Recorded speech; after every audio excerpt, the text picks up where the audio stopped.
La cartographie. Alors c'est un sujet dont on entend forcément souvent parler aujourd'hui parce que toutes les motos elles sont à l'injection, elles ont l'allumage électronique.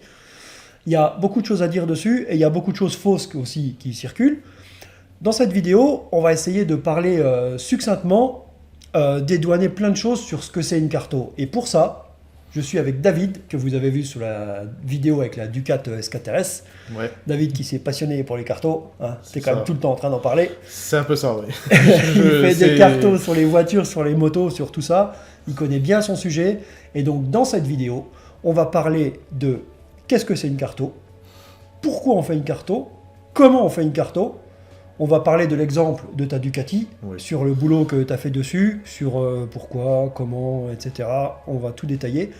Et en bonus dans la vidéo, on va parler de 5 idées reçues sur les cartos et tu vas me les assassiner.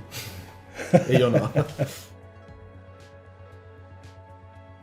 Déjà, pour savoir de quoi on parle, finalement, c'est quoi une carto? Alors, une carto, c'est un peu plus simple que ce qu'on pense. C'est en fait l'ensemble des paramètres qui sont rentrés dans le calculateur moteur au niveau de l'allumage et de l'injection pour pouvoir le faire tourner correctement. Les Voilà. deux paramètres sur lesquels on agit. Voilà, c'est les deux paramètres principaux. Pourquoi est-ce qu'on fait une carto? Pourquoi on fait une carto? Plein de raisons. Plein de Lesquelles? raisons. Lesquelles? Ben, l'avantage, le but du jeu, c'est de rechercher un peu d'agrément, c'est-à-dire un meilleur agrément moteur, un moteur plus rond, plus doux, ou plus brutal si on aime, mais ça c'est... Bof, moi j'aime pas. Ensuite, la consommation, important, là, surtout de nos jours. Ouais. Consommation, carburant. Quand je pense au carburant, on pense aussi à la petite partie E85 qui revient à la mode justement à cause des prix des carburants. Donc solution intéressante, ça passe par de la cartographie également. Ça aussi quand on fait des modifications moteur, c'est-à-dire je mets un échappement, je mets un filtre à air, ça modifie quelque chose au niveau du moteur, il faut adapter le moteur au nouvel équipement qu'on met. Forcément, tu as ou plus d'air qui arrive, Voilà. ou moins, ou etc. C'est ça. Ou plus de passage de gaz, et C'est donc ça. cartographie obligatoire. Cartographie obligatoire. Le but du jeu, plus on rentre d'air, plus on met de carburant, plus ça marche. Voilà. Donc l'idée, c'est de faire quoi? C'est de gagner du couple. Si je gagne du couple, je gagne de la puissance. Et si je règle ça vraiment bien, je peux en plus gagner en consommation. Voilà. C'est ça l'idée. Comment on fait une carto? Il faut accéder au calculateur moteur. Il faut avoir un matériel pour extraire la cartographie. Ouais. On extrait la cartographie et après on va jouer principalement sur deux paramètres, j'en ai déjà parlé. Donc on va jouer sur l'injection et l'allumage. L'injection, qu'est-ce que je vais régler? Je vais régler une quantité de carburant par rapport à une quantité d'air.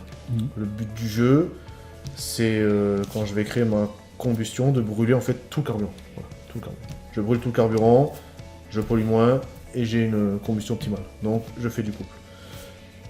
Le but, c'est de régler ce qu'on appelle un mélange dit stoichiométrique.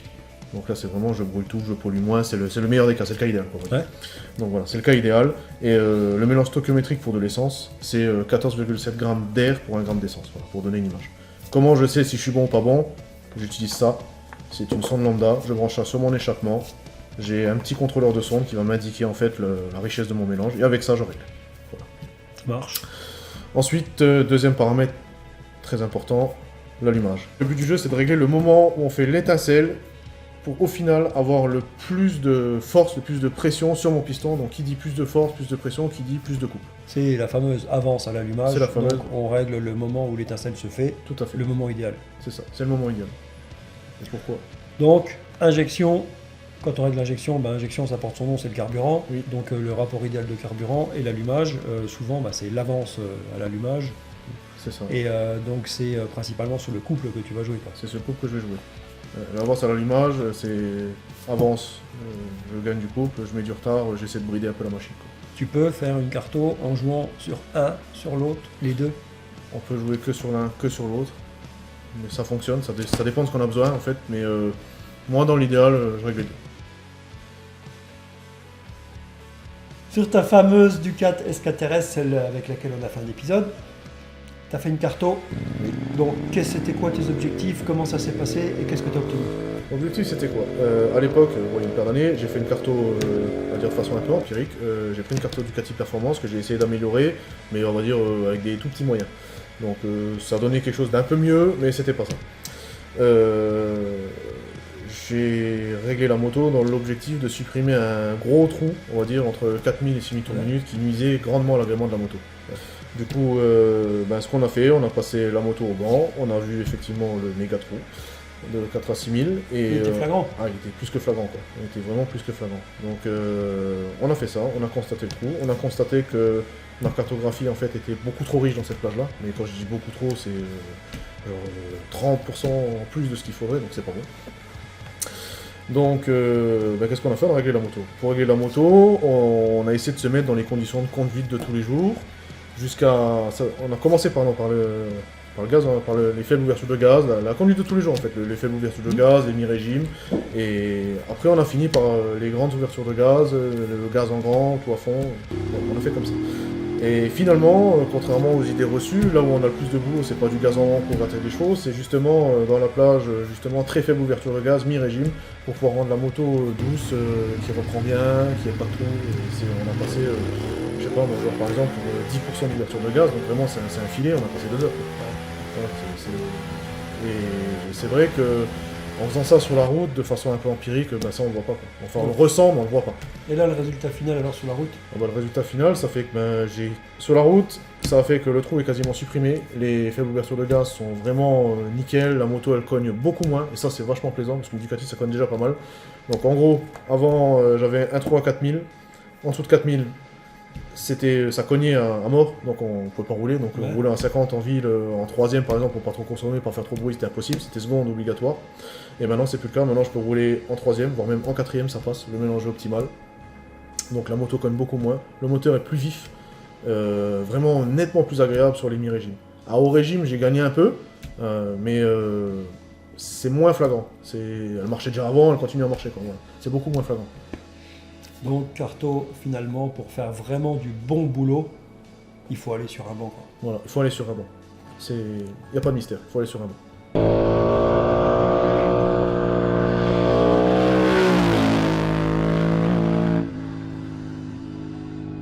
Alors, niveau chiffre, ça a donné quoi la Ducat? Bon, niveau chiffre, je suis arrivé, on va parler des chiffres, on va parler brut, un peu chiffre de base, gaz en grand, premier tir à blanc, 120 chevaux à la roue arrière et 96 Nm. Sur le circuit. Voilà, tout à fait, sur le circuit autour de la maison. Et je suis reparti, pareil, gaz en grand, avec 125 chevaux à la roue arrière et on va dire 100 Nm. Donc voilà, ça c'était le max. En couple, t'as gagné combien? En couple, là, là où j'ai le plus gagné, c'est des mi-régimes. Sur des mi-régimes, j'ai gagné jusqu'à 20 Nm, donc ça fait presque 2 mètres kg. Donc c'est ça qui fait en fait que la moto est beaucoup plus ronde, beaucoup plus agréable à conduire. Quoi. Une paire de chevaux, 2 mètres kg, 1 litre en moins. Voilà, c'est ça. C'est quand même pas mal. La conso aussi, j'en ai pas parlé, ouais, 1 litre en moins. 5 idées reçues qu'on entend souvent, qu'on a lu partout, qu'on entend au bistrot, sur le bord de la route, on entend tout le monde le dire. Ok, j'ai trouvé une super carto sur internet, j'ai mis un boîtier sur la bécane, j'ai trouvé une carto sur internet, elle est top. Ouais, voilà, je suis pas tout à fait d'accord avec ça. Pourquoi? Parce que ouais, t'as pris un boîtier, c'est bien, t'as claqué 500 balles dans un boîtier, tu l'as branché, t'es content, t'as trouvé une carto sur internet, t'es encore plus content parce que tu dis putain, j'ai pas besoin de me casser la tête, j'ai déjà une carto toute faite, je la mets dedans, en plus c'est la carto Racing Yoshimura, machin, et tu l'as mis dedans, tu vas faire un essai, tu dis waouh, ma moto elle marche du feu de Dieu. Eh ben, peut-être, mais en fait finalement t'as fait quoi? T'as dépensé une certaine somme dans un boîtier, t'as trouvé une carto qui a été faite par je ne sais qui, t'as aucun moyen de vérifier ce que t'as fait, donc finalement t'as fait quoi? T'as rendu peut-être ta moto plus brutale, mais à aucun moment tu sais ce que t'as fait, tu sais si ta quantité de carburant est bonne, si tu sais si ton allumage est bon, tu sais pas. Tu peux pas en fait avoir fait quelque Non. chose de vraiment Non, bien. tu peux pas. Tu as modifié le comportement, mais tu l'as pas optimisé au maximum. C'est ça, voilà. Grosso modo, c'est ça. Les boîtiers là, souvent, ils modifient le comportement de la machine, mais la carto, il la touche très peu, ou soit on est dans des plages qui sont pas. Ouais, première idée, Optimal. je traque. La carto, elle est terrible, la moto, elle envoie le pâté, elle est super brutale. Ah bah alors ça j'entends beaucoup ça. Ça vraiment, c'est quelque chose que j'entends souvent. Je dis, wow, ça marche de ouf. Il y a un putain de coup de pied au cul à 6000 tours, on s'envole, c'est top, mais en fait, non. Si vous avez réglé une carto comme ça, ben, vous avez tout faux, parce que justement, on rend la moto brutale, donc qui dit rendre la moto brutale, la rendre instable, la rendre dangereuse, et finalement, à la longue, vous vous rendrez compte que dans la conduite de tous les jours, quand vous allez passer le cap de 4 à 6, ça va faire un à-coup, ça va être hyper désagréable, ça va pas être bien. Le but Souvent, du jeu, si c'est trop brutal, c'est qu'il y a un trou en fait. voilà. En fait, c'est qu'il y a un trou, c'est qu'on n'est pas bon. Quoi. C'est où il y a un trou au niveau de la carburation n'est pas bonne, ou l'allumage, il y a une trop grande différence d'avance à l'allumage entre, on va dire, le palier 5500 tours et puis le palier 6000 tours, quoi, par exemple. Donc c'est pas bon. c'est pas parce que c'est C'est brutal pas bon. que c'est mieux. Voilà. Plus c'est lisse, mieux c'est. Il faut être plein partout. Voilà. C'est le but. J'ai fait un passage au banc, j'ai gagné 20 chevaux. Donc c'est top. Si tu le dis. Si tu le dis, ouais, tu as gagné 20 chevaux, c'est bien, mais il faut voir où tu les as gagnés, de quelle façon ils ont été délivrés. Et tu peux aussi te dire, ben voilà, j'ai un autre collègue qui a la même moto que moi, il a été chez un autre concurrent, et lui, il a sorti que 7 chevaux au max. Mais peut-être que toi, tes 20 chevaux, ben, tu les as que sur des très hauts régimes, et peut-être que ton autre collègue, lui, il a ses 20 chevaux sur les mi-régimes, sur la plage d'utilisation courante. Donc c'est déjà beaucoup plus agréable à rouler, c'est déjà mieux. Ouais. Ensuite, faut pas oublier une chose, c'est qu'un banc, on lui fait dire ce qu'on veut. C'est un outil de mesure. Mais pas de mesure de puissance, c'est un outil de réglage. Voilà, c'est ça le mot. C'est un outil de réglage. C'est juste fait pour régler un moteur, pour régler un véhicule. Donc, en changeant 2-3 paramètres, on peut faire croire au client lambda qu'il a gagné 30 chevaux alors qu'on n'y a rien fait, quoi. Donc le fameux mythe du plus 4, plus 5, plus 15 chevaux, donc c'est top, c'est pas vrai. J'ai acheté un boîtier, donc forcément la moto elle est améliorée, c'est largement suffisant. Ouais, ça dépend. Moi, je sais pas, moi. Ton boîtier, il fait quoi? Qu'est-ce qu'il y a comme map dessus? Comment t'as réglé? Comment ça a été fait? Moi, c'est les questions que je me pose quand je prends un boîtier. Je l'ai fait, hein, j'ai essayé, hein, j'ai aussi eu un boîtier. Bon, c'était pas sur une moto, c'était sur une voiture, mais c'est l'équivalent d'un DinoJet. Alors, j'étais super content, j'ai mis le boîtier, je démarre la voiture, tout marche, tant mieux, tout va bien. J'ai été faire un tour avec, ouais, effectivement, ouais, la voiture était plus brutale, les vitesses passaient à 6000 au lieu de 5005 et tout, parce que j'ai une voiture automatique, donc ça a joué sur d'autres paramètres. Et j'en étais content jusqu'à ce que je me mette vraiment à investir dans du matos pour faire de la reprogrammation. Et puis j'ai fait de l'acquisition de données avec la petite carto là, intégrée par ce boîtier. Ben, finalement, je me suis rendu compte que c'était de l'artifice, parce que c'était un paramètre autre que de l'injection et de l'allumage qui a été changé. C'est ça qui rendrait la voiture vraiment plus réactive, plus vive et tout ça. Ouais. La voiture brutale, c'était une avance à l'allumage inadaptée. Donc finalement, non, c'est pas bon. C'est pas bon. Le boîtier, c'est utile, c'est très utile. Ça permet à des véhicules anciens ou très difficiles d'accès de pouvoir les régler simplement, mais il faut passer par un pro, quelqu'un qui s'y connaît vraiment avec un manque de puissance pour pouvoir régler. Un boîtier seul, ça sert à rien. C'est ça. Le E85, c'est un sujet super d'actualité. Faire passer sa voiture, entre guillemets, ce qu'on dit toujours au E85, c'est modifier une courbe. On entend des fois, tu mets 10%, après tu mets 30% de 85, après la voiture, la moto, elle s'adapte. Finalement, est-ce que c'est bon ? Donc ça, c'est un mythe. On va casser le mythe tout de suite. Effectivement, le véhicule sur lequel vous allez mettre du E85 sans y apporter de correction, tout seul de lui-même va corriger jusqu'à un certain pourcentage, puisque il y a une sonde lambda, il y a un système qui permet de corriger l'injection en fonction de ce qui est trouvé dans l'échappement d'origine sur tous les véhicules à injection modernes. Mais il y a une limite, et une fois qu'on a dépassé la limite, il n'y a plus de correction. Et la correction, elle se fait dans une place précise de régime et d'utilisation. Donc si on dépasse ça, on n'a plus de correction, on n'a plus rien.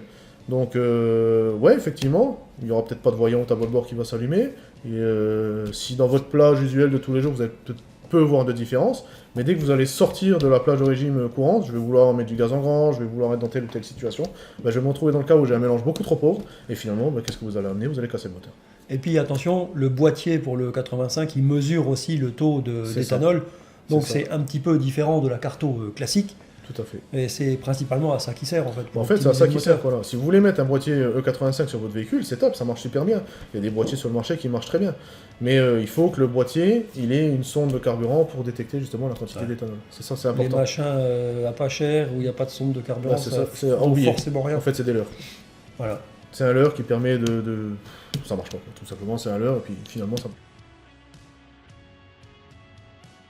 David, j'espère que tes renseignements, tes infos ont pu aider ceux qui n'y connaissent rien à avoir un petit peu les idées plus claires sur ce que c'est une carto, parce que finalement, on voit bien que souvent on entend parler de carto, mais on y met tout et n'importe quoi dedans. C'est ça. Donc j'espère que ça vous a servi. N'hésitez pas à mettre un commentaire si vous avez des expériences que vous avez fait faire une carto que vous avez essayé en bon ou mauvais, mais histoire de partager et puis que ça puisse servir aussi à tout le monde.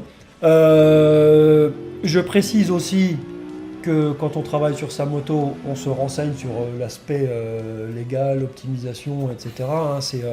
Chacun est responsable de ce qu'il fait sur sa bécane, mais c'est pour dire que renseignez-vous aussi sur l'aspect légal de ce que vous faites ou faites faire.